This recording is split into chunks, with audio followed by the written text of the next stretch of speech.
Hey everyone, thank you so much for joining us online again tonight.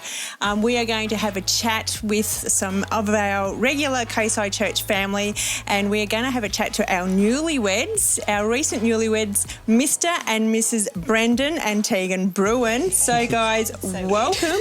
I didn't get to say that on your wedding night, so I've been busting to say that. And I haven't seen you guys for ages, so congratulations on your wedding. Appreciate it. Yeah. So how have you been? Good. Yeah. So, Getting back to normal. So when did you get married? We got married on the 25th of March.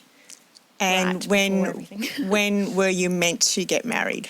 The 28th of March. Okay, yeah. So this was just when COVID-19 was just all starting to happen. So tell us your story. What happened? Do you tell it? Yeah, you go for it. So basically it was day by day. So first thing, 2 weeks out, we lost our honeymoon.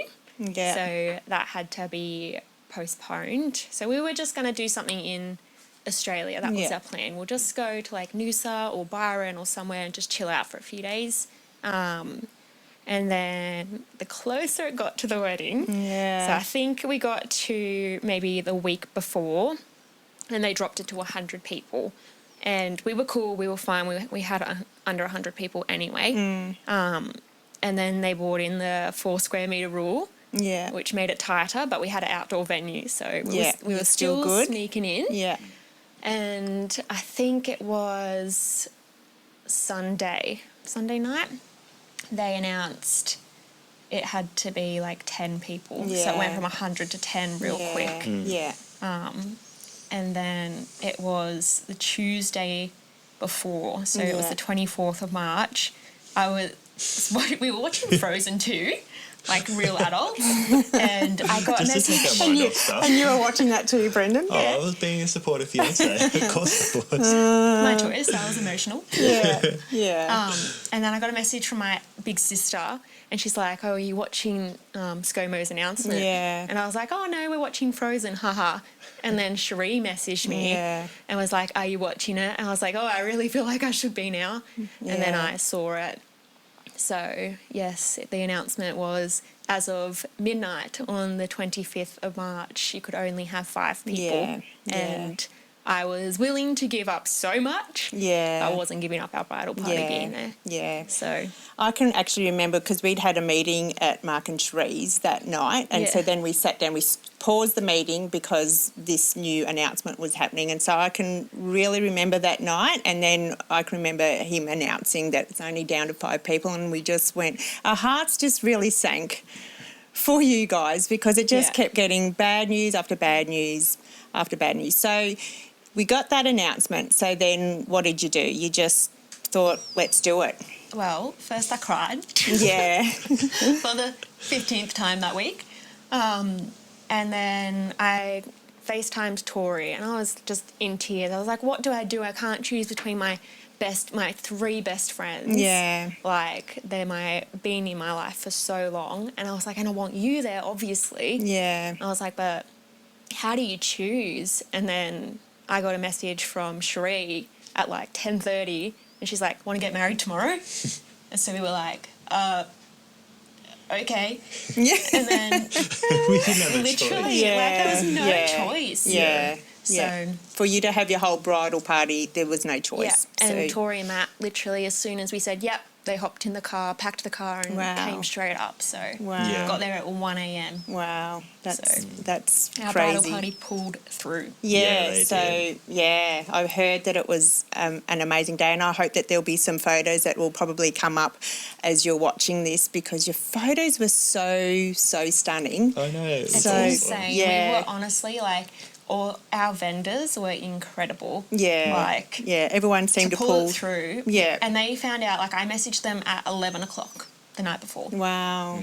So Wow. it was fantastic. Yeah. But a lot of them were like, we need some good for us with everything that's going on as well. Yeah. So it kind of gave them something to Yeah. have their little feel-good moment about. Yeah. So given the bad news after bad news, how did you navigate? Because you clearly would have been disappointed. How did you navigate? It was like heart-wrenching Yeah. every time. Yeah. And I mean, like, just maybe it's just me as a guy, like, you know, it takes a second for the feels to come in. So, like, I would Tegan would hit her straight away. Yeah. And then I would comfort her. I'd go home and I would have a little bit of a sook. Yeah. But it was heart-wrenching, and to have to be strong in that, it was really hard if you were doing it by yourself. So I'm so happy that I had God and I had really good friends to be able to go, you know, let's find a way around this. And, you know, having friends to just talk to and just say, hey, I'm stressed and I'm sad. And they didn't have to have a perfect answer, but it was... Just being there. Yeah, just the support. Just there's not really any way to navigate it if we were doing it ourselves. It just wouldn't have worked. Yeah. It would have been impossible. Yeah. That's so good. That's like, I was living with Karen Duncan in Georgia, and I think every time an announcement came in, I literally, on the Sunday night, I had a cup of tea in my hand, and at George's, like, room attached to our bathroom, and it had a sliding door, so I had a cup of tea in one hand, opened the door, I was just crying, and I was like, I'm fine. She's like, what? I was like, there was another restriction. Yeah. Like, that's literally, I pride myself on not being a crier, but, like, this year... I can't say that anymore. All the feels. I'm a feeler now. I feel all the feels. Yeah. I mean, there's always a good that will happen, and it might take a little while to know the good in this. But, Teagues, my heart really went out to you, because as a woman, most of us girls do dream of our wedding day. So I can only just imagine that you had planned, well, you both had planned, and then it just all sort of really fell apart. How did you navigate it? Like Brendan said, you know, he had his mates that really helped pull him through. How did you navigate it? Well, I just really had to. Like, there was no choice. You just had to take it on, every announcement that came. Like, because we'd planned this wedding for 13 months, and, like, we'd already been through a bit of heartache in the beginning of the year, so it was already emotional having one person that should have been there that wasn't there. And then... with every announcement that came, it just felt like another blow. And I did message Cherie, because I was upset, so I was pretty angry at it. Yeah. And I messaged her, I was like, I just feel ripped off. Yeah. Like, I've planned this, like, what the heck? And I'm like, I know God's got a plan, but I'm mad. Yeah. So, I mean, I just had to really give it to God, because there was nothing I could do about it. Yeah. At the end of the day. Yeah. There's nothing you can do, so it sucks. And I was like, we planned a wedding for 13 months and then pulled it off in 11 hours. Yeah. Like, we could have got married last February. Did it cross your mind to think maybe we'll just pause this and just get married when all this is over, so that you can have everyone that you wanted at the wedding? Did you have to weigh up those type of things, or you just were adamant that... It wasn't an option. Yeah. For us, it was like... we're going to get married regardless. Yeah. Like, obviously being Christian, we don't live together or anything, so we just signed a lease together, like our first home. Yeah. So getting married at another date was just, for us, it just wasn't an option. And it's complicated, like being a Christian married couple, well, engaged couple at that time, it's hard enough, let alone when you're so close and then you have to nudge it back a bit. Yeah. Absolutely. Well, I think that you navigated this really, really well. And I can only imagine you would have been all the feels, angry, disappointed, all of that. But your actual wedding day, like my son and daughter were in it, and so they come home and the photos are just amazing. So it looked like you had a great time. It was just all laughs, really. Yeah. It was... like, there was moments of sadness about what, like, my mum wasn't there. Yeah. I walked myself down the aisle. Yeah. Like, there was options, like, someone had offered, and I said, if it's not my dad, it's no one. Yeah. So there was moments that during the day that I, like, got a bit emotional, like, right before I walked down the aisle. I was like, damn it, I'm crying. I'm like, it happened again. You may have done that anyway, even if it was a normal wedding. Yeah, just, like, all hits you right as you're going. But, it was honestly so fun. Like, someone got it all on video, so I'd seen it for the first time, literally, what day is it? On Sunday. So, and like, she's like, do you remember this? I was like, we were just saying, we don't even remember what we said to each other. It was so exhilarating and the whole day spontaneous. Just went, yeah. It just went quick. Yeah. I was like, I'm going to have to ask Sheree to send me what my vows are. Yeah. So it's like really good just to watch it. Yeah. We just were all laughing. Like, there was no professionalism around it because we didn't have a rehearsal. Yeah. So we didn't know what to do. You just turned up, rocked up. It looks stunning though, like all the decorations. People just pulled through. Yeah. It really looks stunning. So you got married on top of the Kaia building, which is where Ellie works. So she pulled some strings. Yeah, so it's not what you know, it's who you know. So. No, it looked really fabulous. So what are your plans in the future? Do you think you'll do the full big wedding now, or you'll think about it? Or Yeah, so we've booked in to do the big thing, but more like a vow renewal. So we're actually going to wait a couple of years to do that.